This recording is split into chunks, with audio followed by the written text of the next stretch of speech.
Right, this is LAWS 12066 Land Law, and this is the lecture recording for topic 5, co-ownership. So, folks, with this topic, we move beyond our formal treatment of the Torrens system. But as I indicated in the last lecture, the features of the Torrens framework continues throughout the remaining topics in land law, and you'll see to some degree how that resonates in this topic. But what we'll find in this topic, in co-ownership, that we're looking at how more than one party can own property together, and we will see that the legal framework that's relevant in this topic in the unit, there is a significant role to play by the Property Law Act, which we saw a fair bit in the Term 1 course, and also some abiding general law ideas from the body of case law. So I'm just going to screen share the slides. And so that's where we are. And again, this is just letting you see the source material there. So the casebook, chapter 6, and the Q&A book, and then Real Property Law in Queensland as an additional reading. But the other resource which you can have a look at, and I'll just make some reference to this, and I'll screen share that shortly when it becomes relevant. The final report from the review of the Property Law Act by the Property Law Centre, or the Commercial Property Law Centre at Queensland University of Technology, which was, the final report was released last year, 2018, and I've given you a copy of that on the Moodle website. Now, it's a huge document. I mean, it's about 1,000 pages. I don't look at all of that, of course. But it's helpful just to have it there in one document, which it is available as a PDF.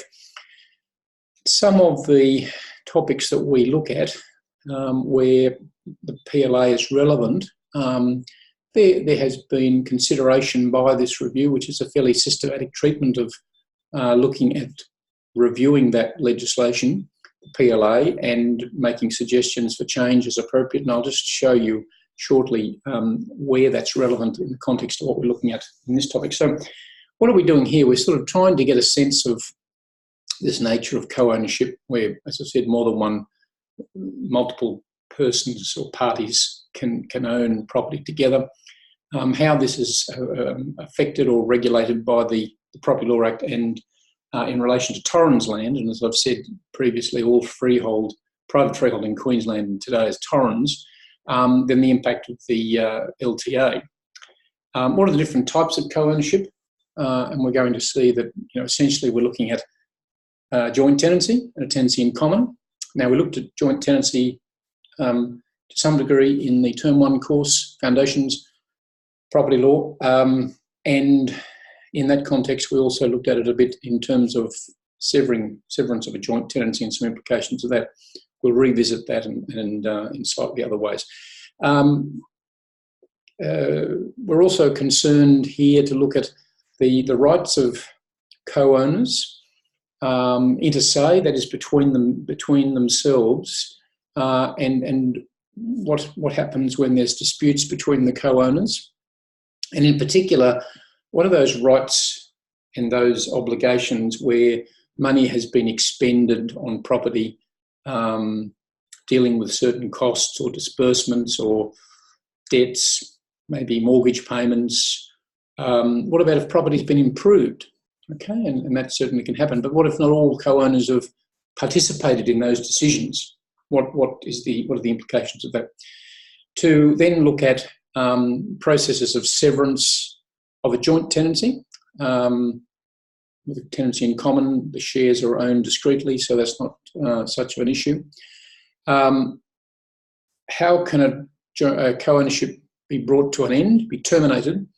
And then just a little brief vignette at the end we don't really have time in this course to go in this unit to go into this, but just to note the fact that in Queensland, the strata scheme under the BCCMA legislation is a form of co-ownership, so that in high-rise apartment complexes, whether they be purely residential or whether they be mixed purpose, and that is residential and commercial, these are under a scheme of legislation that affects co-ownership, so that owners can own under the legislation particular lots, but then they can own other areas within the complex together as co-owners. So that's a modern version of that.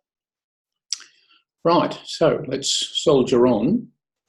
So I'm just going to enlarge those slides a bit for you. So just key terms there: tenancy in common, joint tenancy, co-ownership, obviously. Now, with regard to joint tenancy,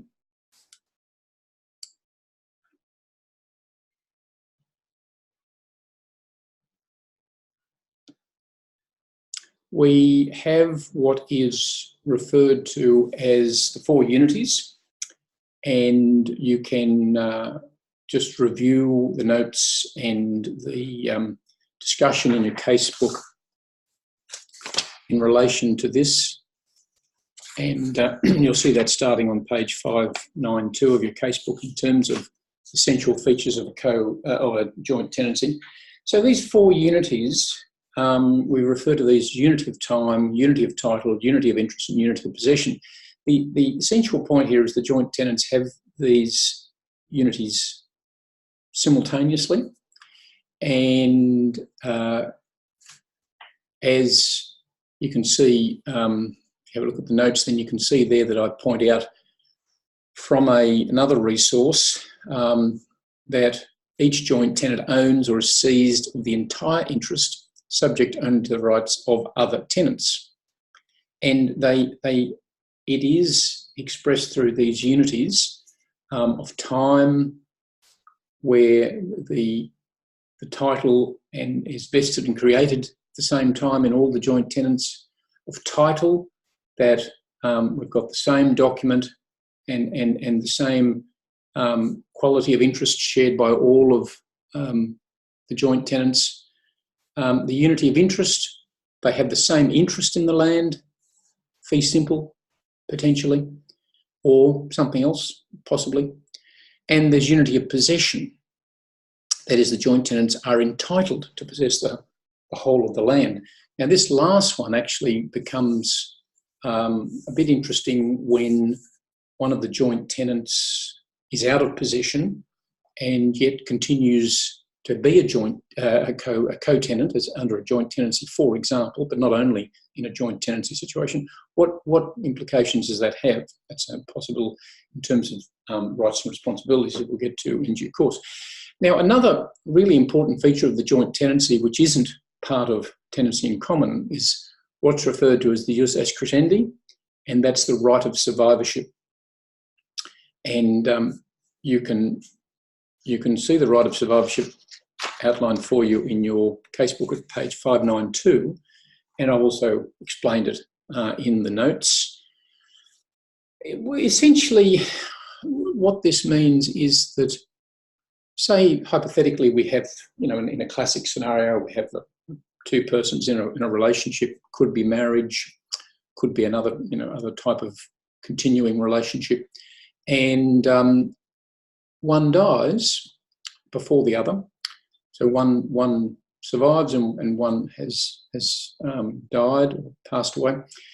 The right of survivorship means that their interest, that the deceased's interest as a co-owner under a joint tenancy comes to the surviving joint tenant. Now, this is really important, for example, in the area of testamentary dispositions, so that when a person drafts up their will, or in this case co-owners drafting up their wills, they're both entitled to do that, of course, and have wills, in terms of what's to happen to their property on their demise. Even though the terms of the property may be generically described and not property may not be specifically referred to, property that is owned by way of joint tenancy does not pass by way of testamentary disposition. It passes by way of the right of survivorship. So it actually doesn't form part of the estate of the person for the purposes of testamentary disposition and the law governing that, and so on and so forth. It comes to the surviving joint tenant. So that's a really important feature of joint tenancy. Now, tenancy in common, and again you'll see features of that discussed in your casebook, starting on page 595, actually starting with an interesting article by Da Costa in terms of some issues under the Victorian situation, but then you need to focus on the position in Queensland, of course. Under a tenancy in common, we have a unity of interest and we have a unity of possession. However, the owners of the land hold their interest by way of a discrete and specified interest. What does that mean? So if two persons, for example, are purchasing a property as co-owners, again, very typical scenario, people in a personal relationship, marriage, for example, historically, if they wish to purchase the property or become the fee simple owners of the property through the various processes and steps as we've started to see, and they want to have their interests reflected through a tenancy in common rather than a joint tenancy, then they need to specify their shares of ownership. It could be 50-50, it could be 60-40, it could be 70-30. This is all possible in a tenancy in common. That may reflect a number of things. It may reflect contributions to purchase price. It may reflect other features of how they want to have the shares of ownership discreetly specified. The other point about a tenancy in common, of course, is that this is not only something that can be done where entities or parties are owning property together in a personal situation, personal relationship situation, but also in business. So, historically, in the area of professional practice, including for lawyers, but other professions, if they were going to, not always, but if they were going to acquire property from where to run their business, then, and if they're in a partnership, for example, a business partnership, then they would be acquiring the property as co-owners, but of course they would be wanting to choose tenancy in common and specify the shares of ownership, because partnerships can break down and you want to deal with your shares in the property, or your share of ownership in the property. Joint tenancy is not appropriate in a business type situation. So importantly also, in a tenancy in common, there is no right of survivorship, no jus as crescendi, right? And it wouldn't, it's not appropriate in this context in terms of what the tenancy in common is seeking to do. Nonetheless, the tenants in common hold undivided shares in the whole. So this idea of co-ownership, owning the whole together, is still there. But there can be a transfer by one tenant in common of his or her interest to another, and this can be done by a conveyance. So that, a transfer can be effected to transfer your share in a co-owned property where it's a tenancy in common situation or scenario to the other co-tenant, just in the same way that you can transfer your interest to an outside party or entity. Okay, so and you can see there's an example, provided an example in the notes with regard to tenancy in common, so have a look at that. So these are the types and features of co-ownership, types of co-ownership that the law identifies, and these are characteristics of those. We next look at this idea of, well, how do we create a co-ownership, and immediately we need to think about circumstances where this is recognised at law or at common law, and then what's the situation in terms of equity? Will equity recognise that a co-ownership has been created? And you can recall that very typically in terms of creation at law, for instance, there are certain requirements, often form requirements, to be met, and if these aren't met, then one turns to equity to see if equity will come in aid, in this case to recognise that a co-ownership has come into existence. One of the points here about law and equity was that historically the common law favoured a joint tenancy. There was a presumption in favour of a joint tenancy if that wasn't otherwise specified or referred to by the parties. In the context of transfers of land under the Torrens system, the documents usually specify if it is a co-ownership, which are you choosing, joint tenancy or tenancy in common, and if the latter, you need to specify the shares. So to some degree, that's been overcome in terms of the processes with regard to the Torrens system. But that's the situation under the general law. Section 35 of the PLA is relevant here, and it's important to note that Section 35 actually reversed the presumption. So it reversed the presumption in terms of favouring joint tenancy to favour a tenancy in common. And there's a reference there to Section 56, which you can have a look at. And it's important to appreciate that the PLA applies to transfers or dispositions of both real and personal property. We had a fairly good look at personal property in the Term 1 course.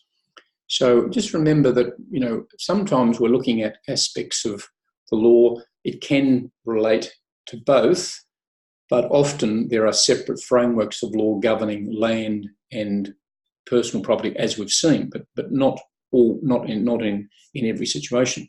So I'm just going to screen share a couple of things with regard to the legislation, which I think is helpful. Just going to stop screen sharing that for a moment, and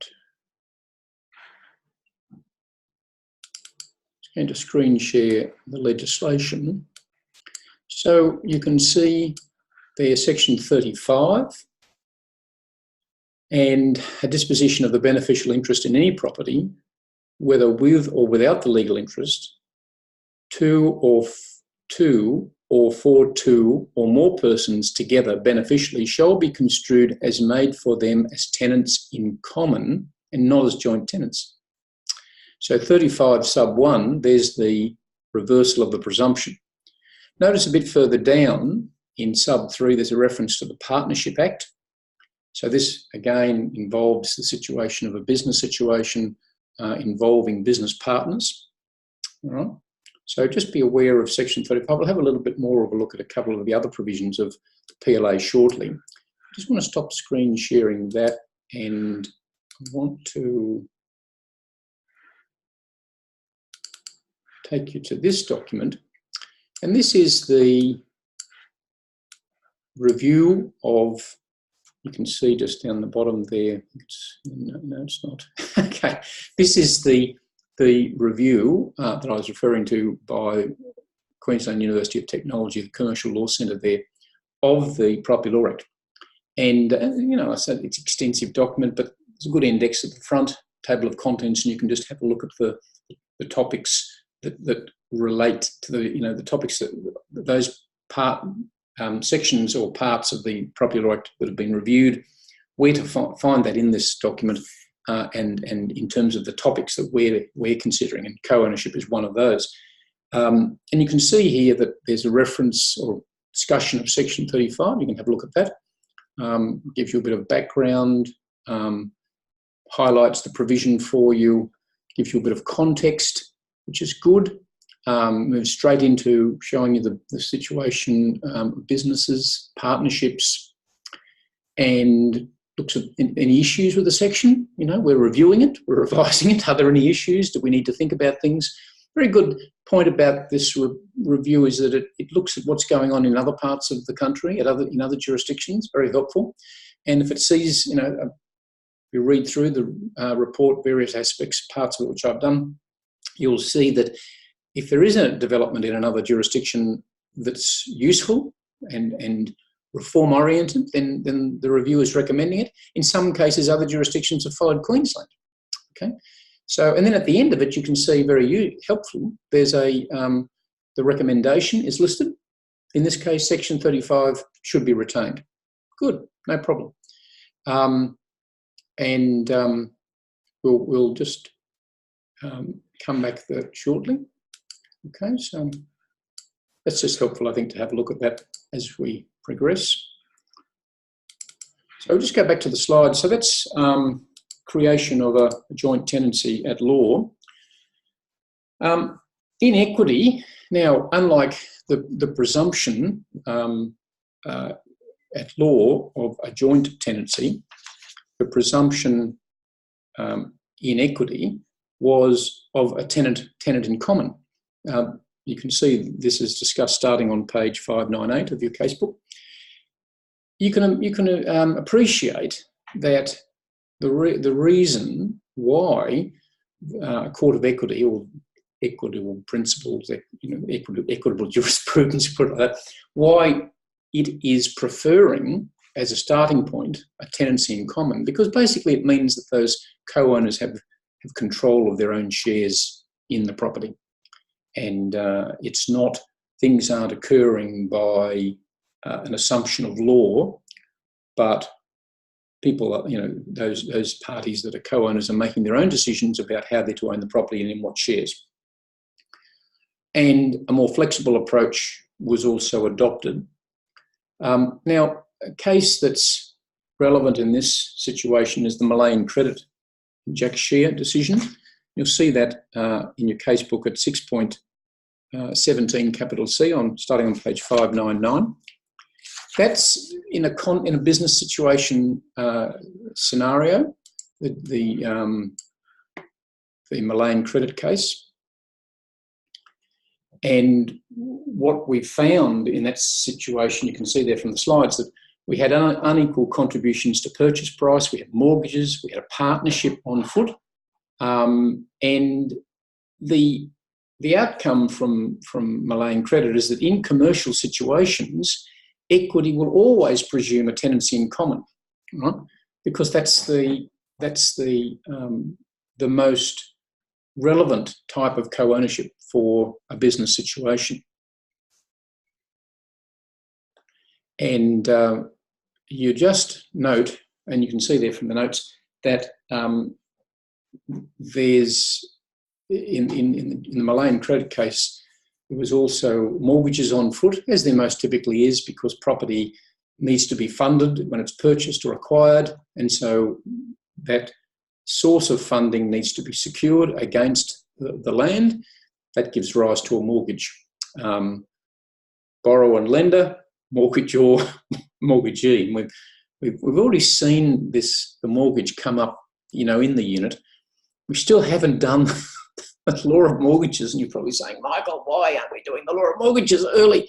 Well, it comes later, and it deals with other things in terms of the rights and obligations between those parties.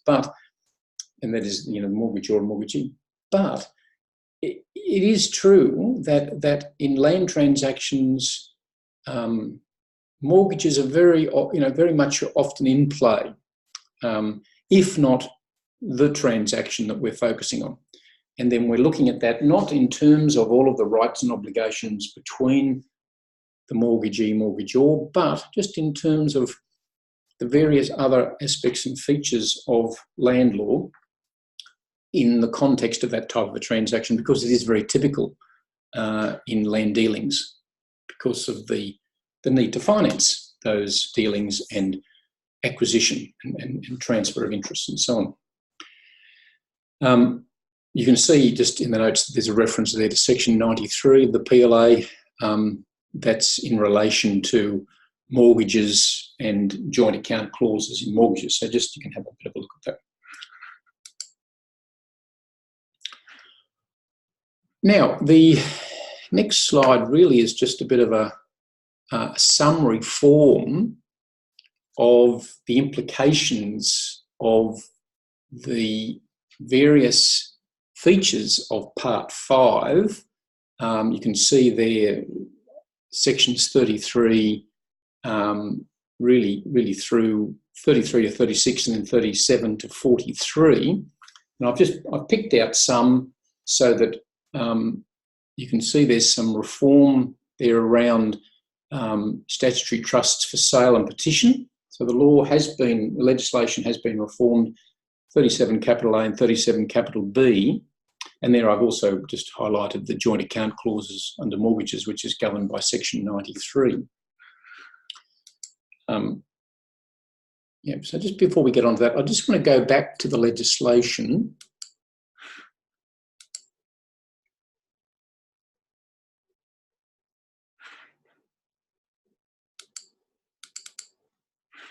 So if we go back to the legislation, we see that so there's reference there to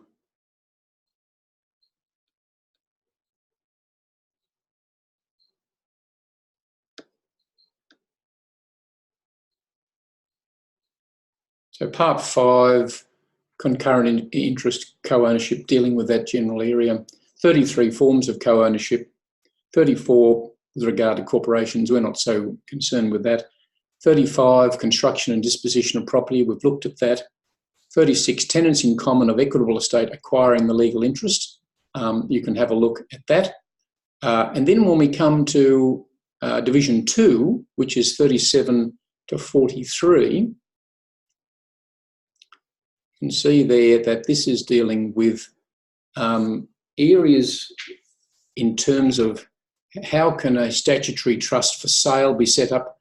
How can a statutory trust for petition? And we'll come to these shortly in a brief way, but these are really the mechanisms where you're bringing a co-ownership to an end, what can be done and what are the various methods. Now, you see there that because it says capital A, capital B, that's clearly been an amendment to the Property Law Act, okay, with regard to these forms of sale and or petition, as it's referred to.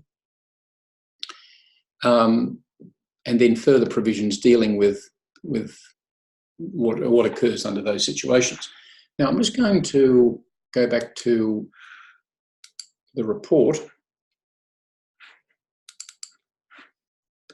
So if we have a look at statutory trusts for sale, if we have a look at you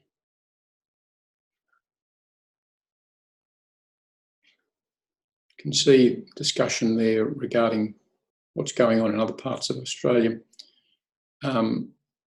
Interestingly, the report recommends that section 37, come back up to, so section 37 provides some definitions, and they're recommending, as you can see here, 37 be amended, in particular to add information about a security interest. And then if we come to 37A and 37B, which they're treating together, right, you can have a look at the discussion there. Interestingly, it's being proposed that 37A and B should be repealed on the basis that the proposed amendments to Part 5, Division 2 are adopted.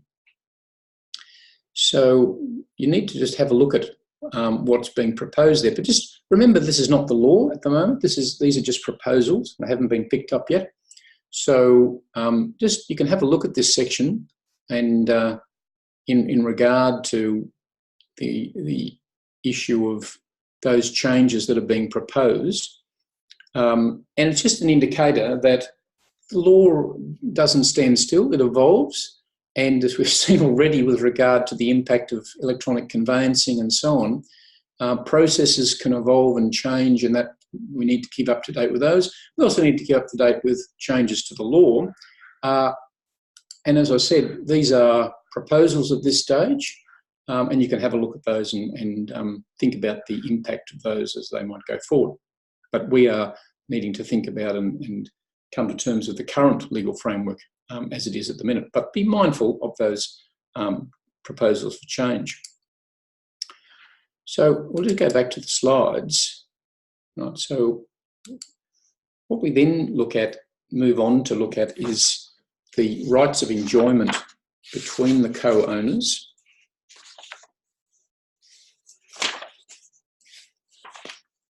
And you'll see this starting on page 606 of your casebook. And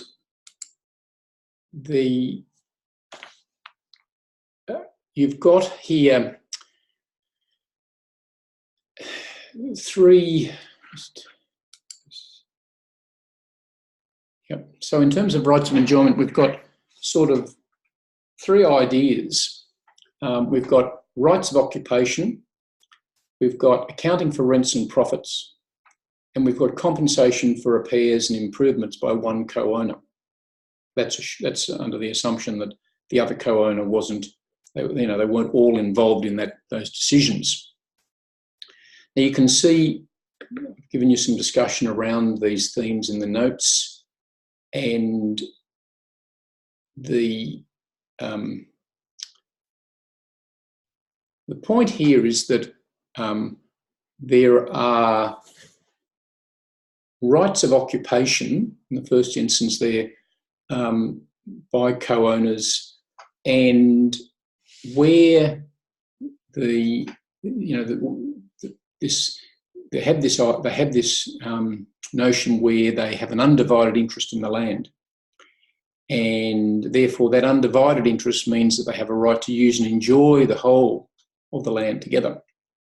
So that where we find that a co-owner, we have one co-owner in occupation and we have others that are not in occupation, we need to think about, well, what are those entitlements and obligations of those owners that, whilst they have a right to be in occupation as a perforce of their co-ownership, which we're assuming hasn't come to an end, how do those rights and obligations work where they're out of occupation? And what are the requirements there? Now, historically, there was this idea of what's been referred to as ouster, that the out of occupation co-owner had to establish that they'd been ousted from the property and therefore not able to occupy the property. This has been re-evaluated more recently in the decisions that you can see there on the slide, the Viviani decision, or Viviano, which is a New South Wales decision, and the Callow and Rupchev decision, which is also a decision from New South Wales. Just in thinking about what is, how do we determine the ideas around occupation, and also in this context thinking about the implications of any potential rent, moving on to the idea of rent, that the out of occupation co-owner might have an entitlement to. So if we just go and have a look at the, again, so go back to the legislation, look at section 43.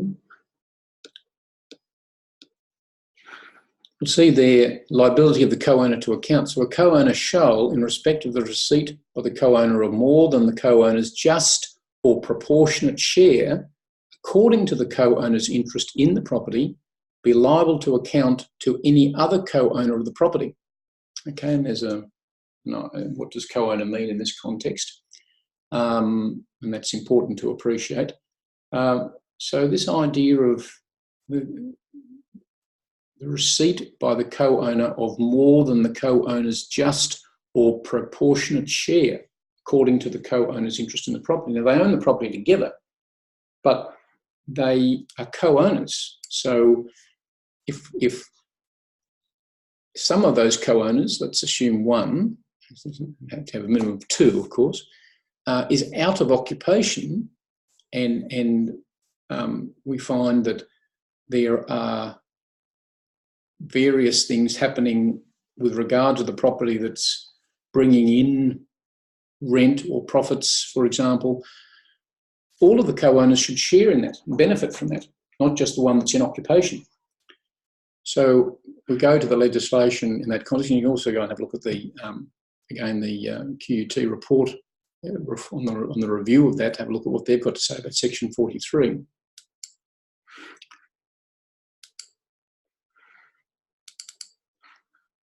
So we've got this idea of what are the rights of the co-owner or co-owners, where some aren't in occupation and at least one is in occupation. We've got accounting for rents and profits. And you can see this goes back historically quite a long way. You look in the notes, there's a reference back there to the Statute of Anne 1705, which is English legislation. And that carried through actually, of course, to the colonies and so on, and the legal structures here, but we now look to the PLA, section 43, in this regard. And then the other feature here in terms of rights of enjoyment relates to compensation for repairs and improvements by one co-owner.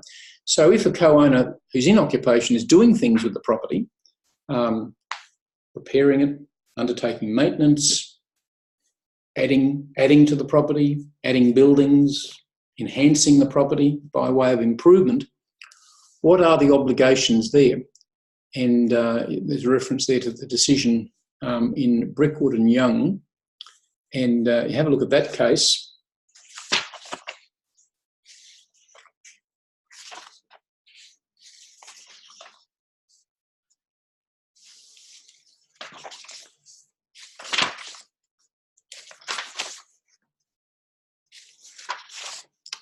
In relation to how that works, and that's discussed in your casebook at 6.43, starting on page 620.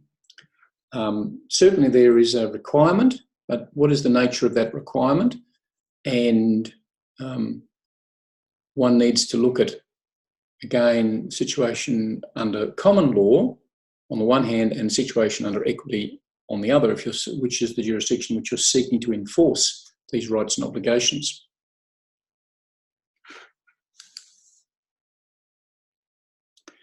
In terms of disposition of interests by co-owners,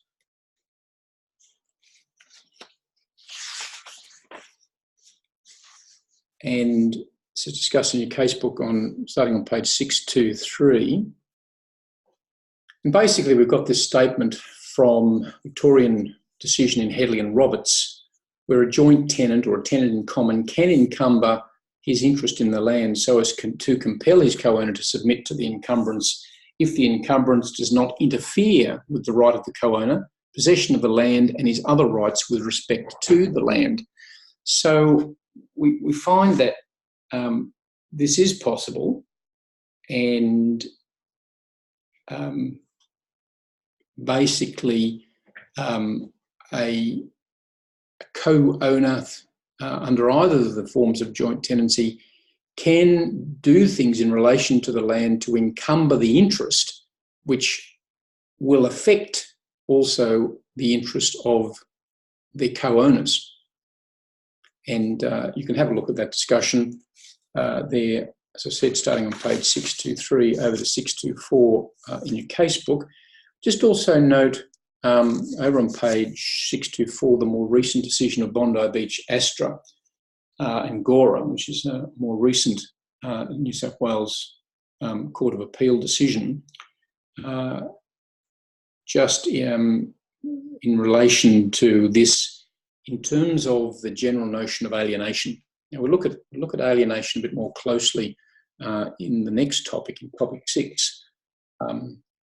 And there's a deep abiding idea within the common law that owners, fee simple owners, cannot prevent alienation. And there's an underlying rationale behind that is that property and land is for utilisation. It can't just be locked up and not be passed on. So we'll look at the idea of alienation a bit more closely in the next topic, but just have a look at that discussion there, also of the Bondi Beach and Gora decision. It's only a brief mention of that there in your casebook in relation to this idea of the disposition of interest by a co-owner.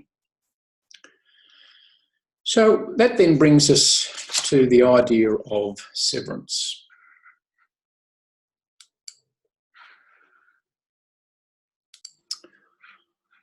Right.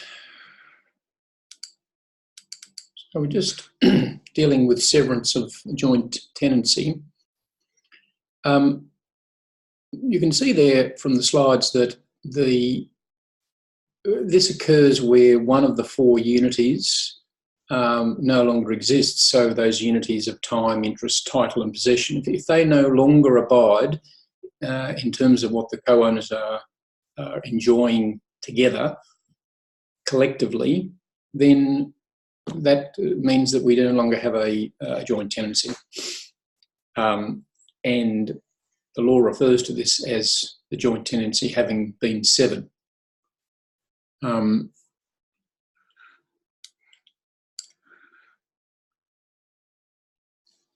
And what the effect of that is that the severance of the joint tenancy means that it reverts to a tenancy in common, and if it's no longer a joint tenancy, then the right of survivorship also comes to an end or is extinguished.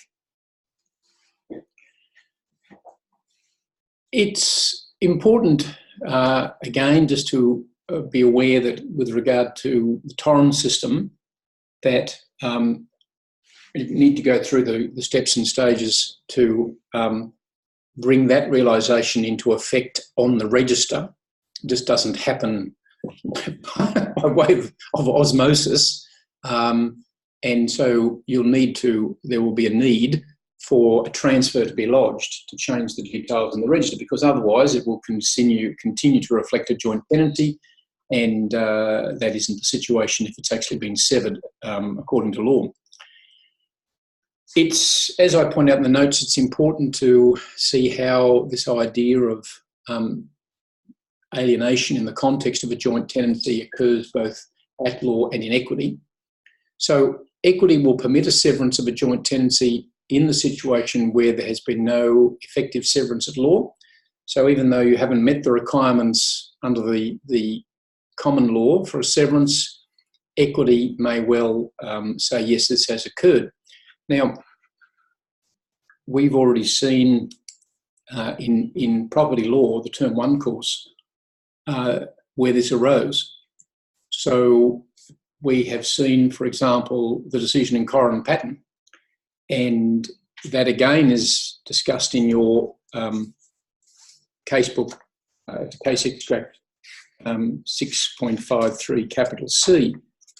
And we've already, as I said, looked at Corrin Patton in property law, so I don't want to go through it again, but just you can have a look at the case extract with a further focus on this idea and the follow-up in terms of the positioning under the legislation in Queensland, which I'll come to in a moment. But this is a situation involving a unilateral act. You might regard and recall the Corrin and Patton fact situations. Mrs. Corrin was acted to try to sever the joint tenancy, and then the issue was whether she'd done enough as far as the law was concerned to achieve that outcome. But she was actually acting on her own, right? And it was a unilateral act by her in an attempt to bring that joint tenancy to an end. We can also have severance under the legislation. So Section 59 of the relevant legislation and So you can see in your casebook, for example, at paragraph 6.56, in Queensland, a joint tenant can sever the joint tenancy by registration of a transfer. The transfer is only to be registered if the registrar is satisfied a copy has been given to the other joint tenant. So there's section 59 of the Land Title Act. Notice it's the Land Title Act, not the PLA. But then we also need to be mindful of the implications of section 200 of the Property Law Act. And we saw that in property law in the Term 1 course. So you can maybe go back and check your notes from property law in relation to section 200. So just be aware of the implications of that in this type of situation.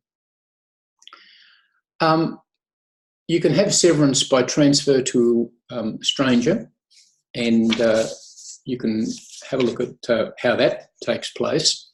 That's discussed in your casebook at 6.59, paragraph 6.59.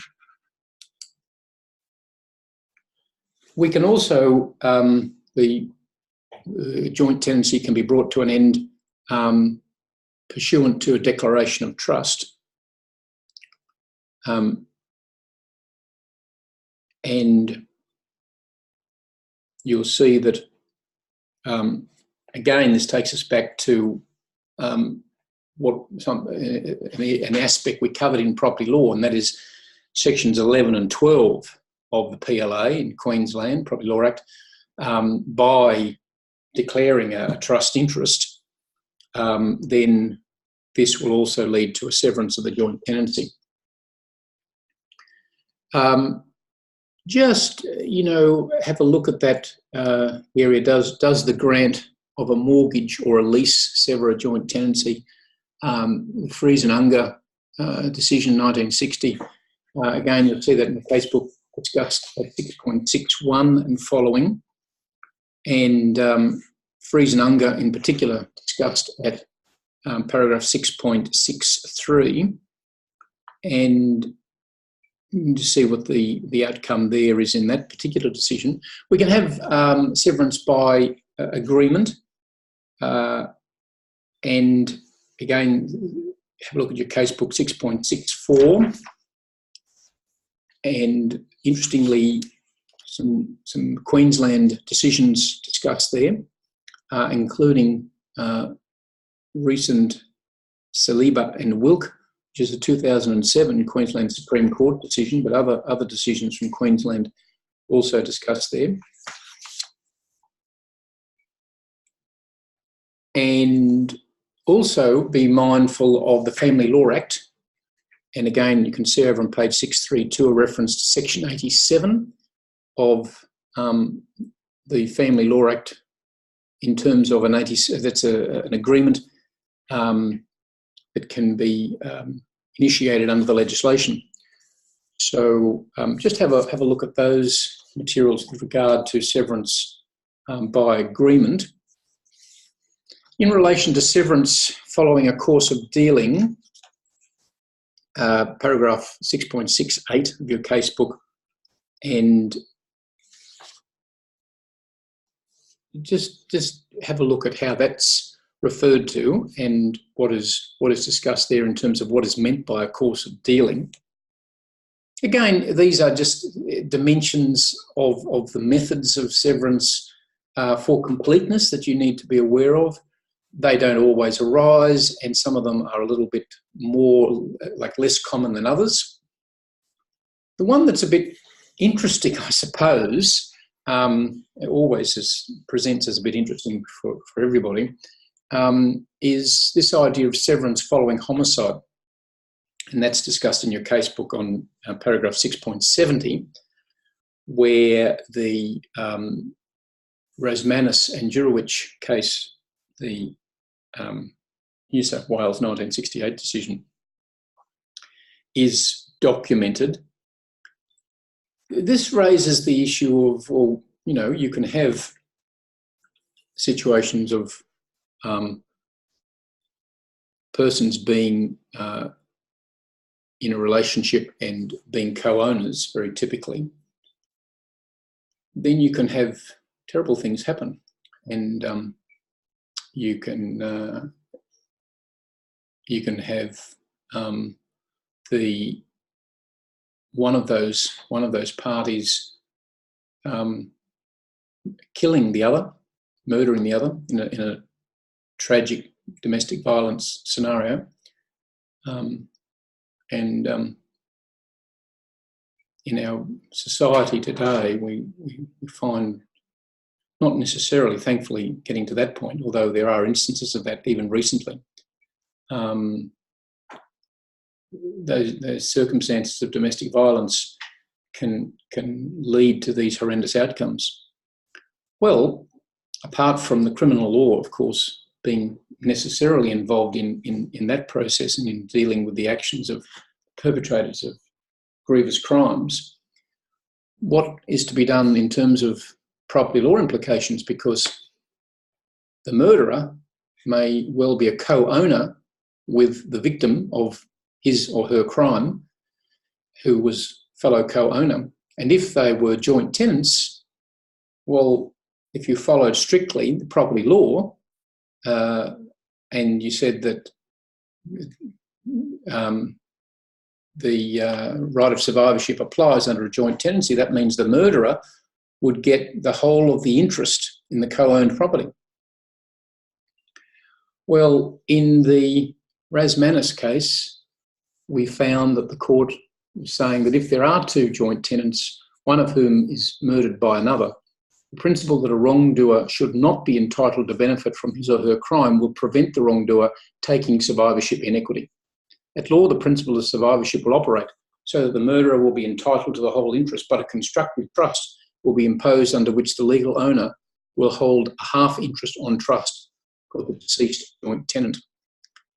So equity comes to save the situation, as it were, in terms of preventing the murderous co-owner from benefiting from their criminal acts. And again, where, you know, the comment here is the half interest on trust for the deceased joint tenant, what that would mean is that that would then devolve under the testamentary will of that deceased joint tenant, which it wouldn't ordinarily do because it would go by survivorship, but that's being put aside in this situation. And then the consequence is that whoever benefits from the property as a result of that testamentary disposition will benefit in terms of that half share, which is being held on trust as a consequence of this result. If there isn't a will, then the relevant rules with regard to an intestacy will apply for that deceased joint tenant. So, you know, here is an illustration of how the law is responding to circumstances which it needs to respond to, and to ensure that the outcome is just and equitable and not unacceptable just because of the strict application of law.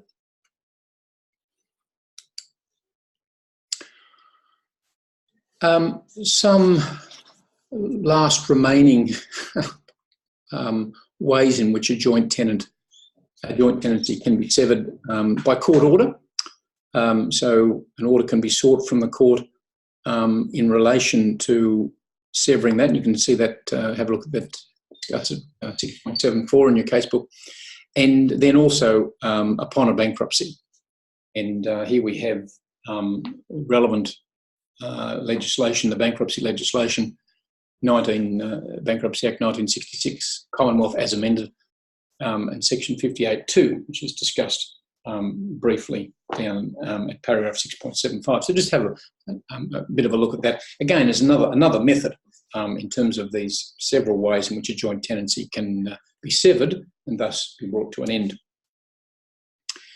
So from there, we move on to look at termination. Now, this takes us back to what we looked at a bit earlier in terms of statutory trusts for sale and division, or a statutory trust for partition. So sale and division or partition.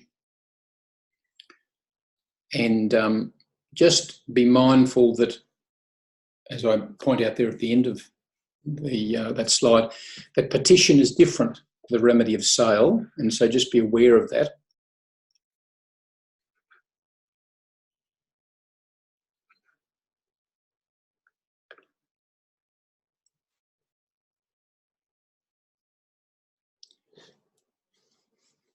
It's just important to be aware, I'll come back to that in a minute, that severance by petition or sale is a statutory remedy which is sought by a co-owner against another co-owner where agreement cannot be reached between the parties. And the remedy of petition, as I point out there, is different to sale.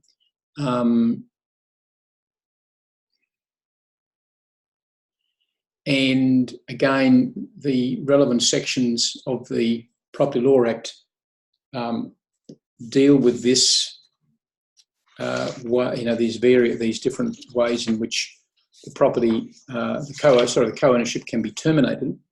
Just have a look at those provisions, 37 capital A and 37 capital B, but also be mindful, as I pointed out earlier, that there's a discussion of these provisions in the review report, final report of the Property Law Act by Commercial Law Centre at QUT.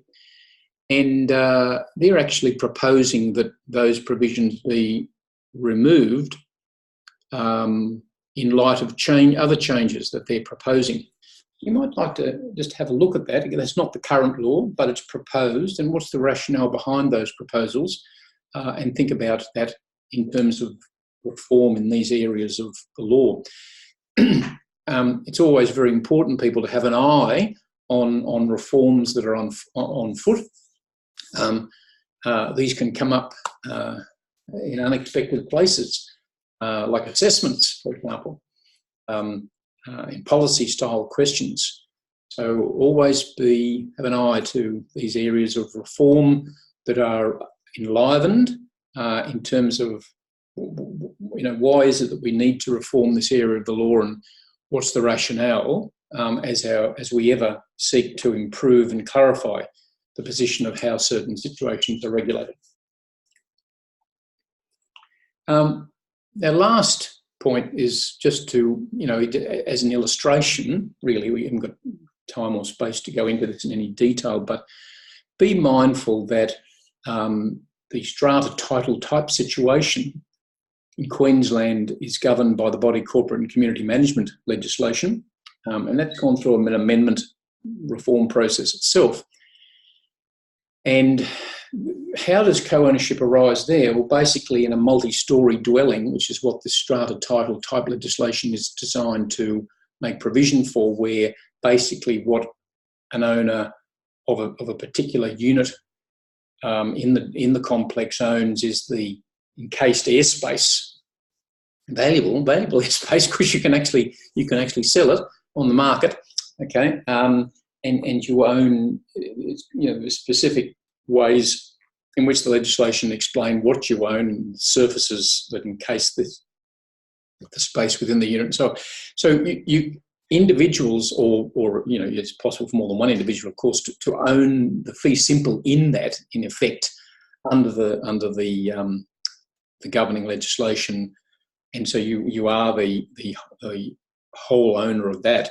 But the complex will have other areas that are common areas that are used, or the purpose of them is to benefit all of the owners collectively. And those areas are a common property, referred to as common property, and are co-owned by all the owners.